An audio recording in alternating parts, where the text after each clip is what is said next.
Deputado, o senhor, como um político de direita, defende a liberdade de expressão, a livre iniciativa, economia de mercado. Existe uma organização no Paraná chamada Sleeping Giants. E essa organização, ela se volta a perseguir reiteradamente empresários que fazem as suas opções de onde ele vai fazer a publicidade, onde ele quer investir o seu dinheiro. E, inclusive, já há investigações em andamento. Queria saber se o senhor tem conhecimento disso, qual a sua opinião a respeito disso? Uma decisão judicial que diz já que tem a pretensão deles se apresentar como defensores da liberdade de escolha ou da democracia, não, aquilo é só quase que uma agremiação política. E investigação já aberta pelo Ministério Público. Exatamente, eu acompanhei inclusive essa definição que foi dada pelo próprio, salvo engano, Poder Judiciário, né, para os Sleeping Giants, e é exatamente isso, é uma arma política que existe para perseguir empresas que patrocinam iniciativas de direita. Né? Não é para proteger a democracia, para proteger os direitos humanos, né?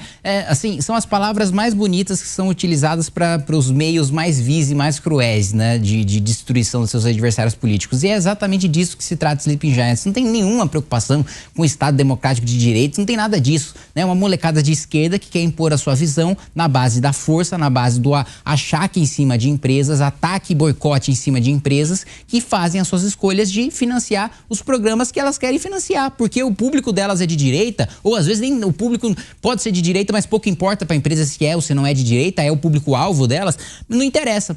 O Sleeping Giants vai lá, como bem colocou o Poder Judiciário, né, como uma espécie de agremiação política, e ataca e persegue, né, aquele empresário como se ele fosse um criminoso por patrocinar, né, alguma empresa, algum veículo de comunicação, algum movimento com o qual ele discorda, né? Então, você tem assim quase que um Ministério da Verdade, né? Então você tem uma análise, né?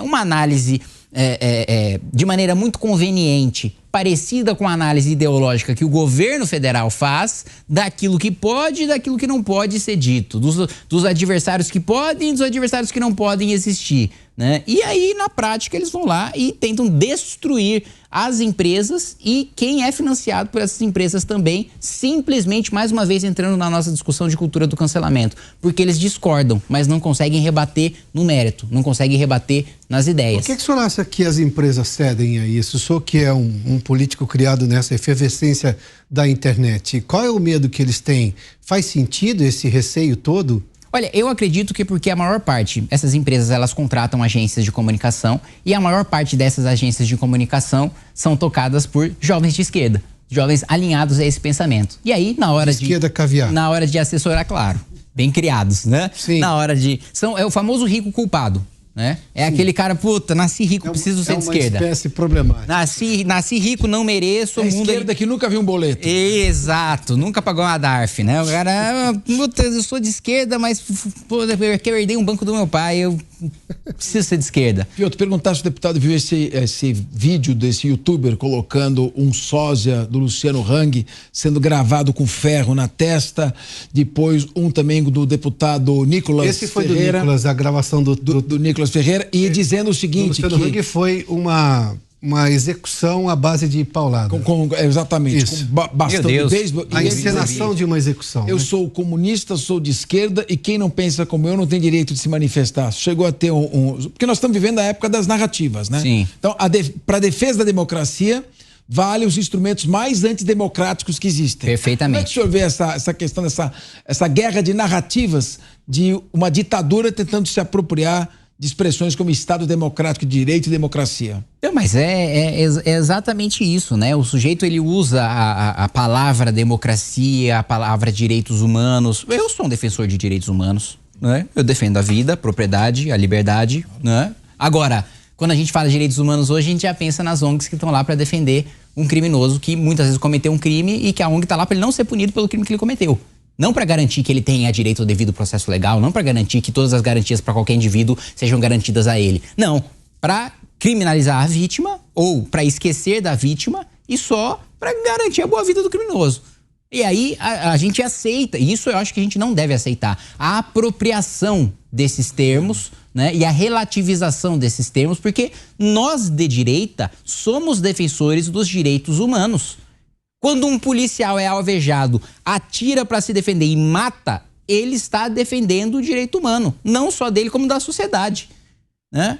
Quando, né, um sujeito vai fazer uma reintegração de posse e vai tomar de volta a sua propriedade, é um direito humano que está sendo garantido. Eu defendo os direitos humanos, né? Quando eu falo discurso contra um ministro do Supremo Tribunal Federal, eu estou exercendo um direito humano, que é a liberdade de expressão. Eu sou um defensor dos direitos humanos e todos nós somos de direito, somos defensores dos direitos humanos, mas eles se apropriam dessa palavra para parecer que nós somos monstros, né? Todo mundo que discorda de mim é fascista, né? Parte da direita também abre mão da defesa dos direitos humanos, né? Parte da direita e parte da esquerda. Sim. Agora, Stalin questão, não era de direita, era? Stalin não era de direita. Definitivamente não. Che Guevara não era de direita. Definitivamente Mao Tse-tung não era de direita. Então eu pergunto, é só a direita? Mais uma vez, é o que eu digo. Não é sobre o que se faz, nem o que se fala, mas quem faz, né? Se é um adversário político, se é de direita, o sujeito às vezes nem cometeu nenhuma atrocidade, não foi homofóbico, não foi machista, não foi racista, não foi nada. Mas essa pecha já é colocada nele, muitas vezes, com a chancela de grandes veículos de comunicação e muitas vezes com a chancela de instituições da República. Agora, o outro que de fato age de maneira... Acabei de citar o Lula falando sobre futebol feminino e falando sobre a escravidão. Aí, zero. Uma estratégia que chama etiquetamento, que é a teoria do label approach. Etiquetar para queimar.